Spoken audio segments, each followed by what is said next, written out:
Well, let's tell you now that over 2,000 seized motorcycles have been crushed in Lagos. The government says the crushing is a signal that it's serious about the ban on motorcycles in the 6 local government areas. Senior correspondent Ivy Kano witnessed the exercise and will return with business news thereafter. Stay with us.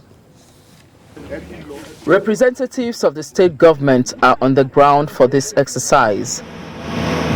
In groups, the driver of the crusher picked and dumped motorcycles into the metal crusher. The state government said this will be a continuous activity if people insist on violating the restriction on the use of motorcycles in specified areas. I'm happy you have seen the way they have been crushed, so that anybody who has any doubt that these Okadas may return to town, such a doubt is not going to be realistic. This is what is going to be happening to them.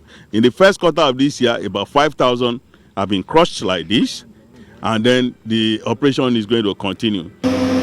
For the enforcement officers, it's been days of hard work, given how large some of the local government areas are. Most of them were arrested in the last 3 days because it's been a continuous enforcement since 12 midnight of 31st of May 2022. We should know that in those 6 local governments we have a lot of LCDAs. So those LCDAs are being affected as well. So this is where we have all worked together with the DPOs, with the area commanders, and we can have this number available this morning for crushing.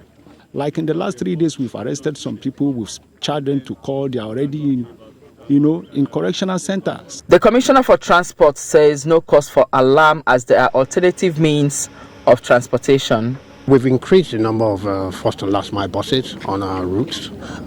The lag ride, remember that we commissioned 1,000 lag rides. There are about 200 on the road right now, and we're ramping that up over the next coming week. We've increased the number of boats on our waterways, and the BLTs, we've increased the capacity just to make sure that people have alternatives. 2 days ago, the enforcement of the ban on motorcycles in 6 local government areas took effect. Government says it is not unmindful of the challenges this may pose, but insists that security of life, which is being threatened by activities of some riders, is more important. Ivy Kano, TVC News, Lagos.